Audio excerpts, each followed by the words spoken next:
always good to be here. Really enjoy this city. I was here in the third week of June as well. It was a battle, a duel, an epic clash. Okay, I'm going over the top, but the Pirates and the Brewers were in a thing for first place. And wow, look at them now. Good morning to you. Good Thursday morning. I'm Dejan Kovacevic of DK Pittsburgh Sports. This is Daily Shot of Pirates. It comes your way bright and early every weekday. If you're into football and or hockey, I also offer daily shots of Steelers and Penguins where you found this. It'll be Pirates and Brewers again tonight. It's a 7:15 p.m. Eastern time first pitch. And who cares, right? Really? It's not just that the Brewers have found a way to stay in the race, even with the Reds having leaped up seemingly out of nowhere. The Brewers are 58-50. The Pirates are not. The Pirates have collapsed. The Pirates have crumbled in every single facet, individually, collectively, that you can categorize. And on top of that, and I'm sorry for those of you who aren't going to appreciate this sentiment, I can apologize in advance. On top of that, they sent Carlos Santana here to the Brewers for some nothing prospect because the Brewers are looking to get some help in their race with the Reds. Now, I'm not going to operate in a vacuum here. I cover other teams in Pittsburgh.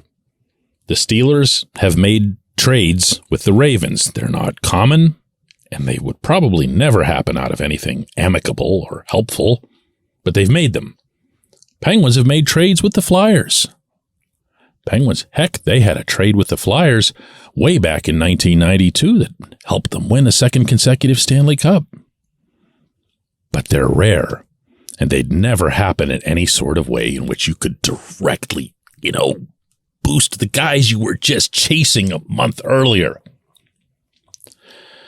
I say this a lot on this show, but I want to use this occasion of the team coming up here to Milwaukee and facing the Brewers again so soon after what had at least been in small type build as a first-place showdown, and then handing them a significant piece. A guy in Santana who'd been lauded by Derek Shelton just a week earlier on the West Coast as being really important to what we're doing, especially as it relates to providing leadership for the younger Latin American guys, and there are a lot of them in that clubhouse. And then, poof, gone to the Brewers to help them win the division. When I talk about the lack of competitive spirit among the people running the Pirates, that is easy eye roll material, particularly for those who never see anything wrong with anything that Ben Cherington does. Or for that matter, anyone under Cherington, including Derek Shelton. There's just a subsection of fans, I think it's kind of small, but who just think that they're infallible. And because they know more about baseball than you or I do, and they do, that all of their decisions, therefore, must be unquestioned. I think for the most part that Cherington's made good baseball decisions, and he's done that founded on a very, very good plan. And at times, you think it's there. You think the execution is right on the cusp of occurring, but it doesn't. It doesn't. And he is completely comfortable dealing with a direct divisional rival a month after, and he came here on that trip because he wanted to be around the team, which is also a little bit rare for any baseball GM. And he had the sense of, hey, this is something. This is a little bit different. We're starting to get there. A month later, he hands them Carlos Santana for nothing, essentially. None of these, I don't want to rain on prospects or whatever, but you know and I know what the average is, what the percentage is, the success rate of prospects. You got to get a ton of them for them to work out, and you would think this team would be kind of past that phase. But he doesn't get past that phase, and he isn't phased, spelled differently, by this sort of thing at all. If he'd heard this, he'd be laughing in my face. You what? Wait a second. You seen how far we are behind these guys? What does that matter? It does matter, because you need to build up at some point some sort of competitive spirit, some sort of edge with which you want everyone in your operation to operate. How about having somebody at 115 Federal saying, screw the Brewers. I don't want to help the Brewers. We were just in their place a month ago, fighting it out. And now we're just going to, come on. No. Okay, send Santana somewhere else. Do you think anybody in that building did that? Do you think it even crossed their minds? When we come back, J1Q. This portion of Daily Shot of Pirates is brought to you by our friends at North Shore Tavern. That's directly across Federal Street from PNC Park. It's home of Steak on a Stone, an eating experience, underscoring the word experience. The steak is brought to you partially cooked on an 800-degree stone, and you do the rest. It's a ton of fun, it's a great meal, and it's a baseball atmosphere like no other in Pittsburgh. North Shore Tavern, right across Federal Street from PNC Park.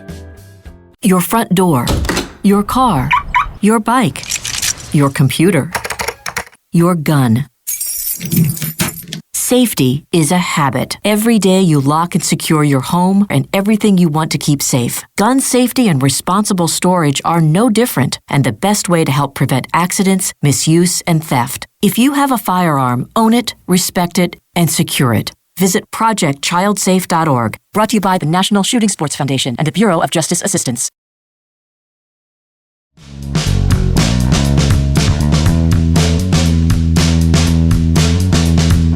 Today's J1Q comes from Bill, and before I get to it, I realize now that I always give the score of the previous day's game in that opening segment, and I failed to do that in this one. The Pirates lost to the Tigers 4-1. Brian Reynolds had 3 hits. Kutch had 3 hits. Osvaldo Bido showed again that he's not part of this future or anybody's future. Gave up 4 runs in 3+ innings, and then nobody else hit the ball, and you know how that stuff goes. So they ended up splitting the 2-game set with Detroit. Today's J1Q comes from Bill, who doesn't really ask a question, but he gets into some stuff here. He says, DK, make sense of this trade for me, if it's at all possible. And Bill's referring to the one with San Diego. He says, we trade a first baseman and a pitcher for a first baseman and a pitcher who aren't nearly as good as what we traded, and they don't really seem to have any potential upside either. As a fan for the past 50 years, what am I to think? For the last 35 years, I could justify this team and their moves by saying, okay, Major League Baseball is broken. In order to have a few good years, we need to suffer through constant rebuilds. Our already bad team is without question worse because of this trade. It seems as if the people running the team are more than happy to punt on future seasons as well. They are, Bill. They are. Everything comes back to that. Everything comes back to the perpetual punt, the kicking the can down the road. And I know there's a few listeners who are tired of hearing me use those phrases. But tell me where I'm wrong instead of saying that you're tired of the phrase. Tell me that you haven't sensed the exact same stance or stances regarding both of those phrases from Ben Cherington himself. Look, he can tell. Rich Hill, Ji-Man Choi, Carlos Santana, Austin Hedges, he can tell all of them, as he acknowledged doing, that his top priority is winning right now. And then he can say that in front of cameras and microphones. But what did he actually do with all four of those players? Do you believe, and this is up to you because you're free to do this, do you believe Cherington when he says that they got offers that they hadn't heard the previous week? They were really moved by those offers. When you see the caliber of the return, these mid-level prospects, if you can even call them that, considering I think only one of them was in anybody's top 30 within the individual organization's system, not in all of baseball. And I understand that. I'm not expecting him to hit one out of the park for any of these guys that he sent out. I'm not being dumb here. But I also know that there's value in having them too. You put this better than I just did. You said there's a pitcher and a first baseman who were better than the guys we just got for them. And the Pirates of 2023 and possibly even 2024 would have been a better team with those players than without them. The one guy that I didn't see coming, and I feel like I prepared you guys pretty well in advance of the deadline in saying Hill was going to be gone. Before that, said Santana was going to be gone and that Hedges would be gone, and I thought Choi would stay because there are no first basemen left. And not only does Choi not stay, but he gets thrown in, depending on your perspective of who's the throw-in or whatever, but he gets part of a package deal to San Diego for nothing. For nothing. This isn't like when you traded Adam Frazier or whatever, and you knew, okay, Frazier was at a peak of his career. It was really, really good timing on Cherington's part to move him when he did. He got the Padres to overpay. The Pirates to this day benefit from that trade. None of these players will have that impact. Therefore, I wonder why you make the move at all, unless you're just comfortable in that specific skin. That's who Cherington is. He thinks this is just the way it's supposed to go. Oh, we didn't make it? Oh, okay. All right. Well, we're just going to trade everybody and bring in some other prospects and throw them all against the wall and see who, if any of them, sticks. I appreciate the question. I appreciate everyone listening to Daily Shot of Pirates. Again, I'm in Milwaukee. I'll be reporting on all four of these games this weekend for DK Pittsburgh Sports. Hope you check out the written coverage, and we'll be back with another one of these tomorrow.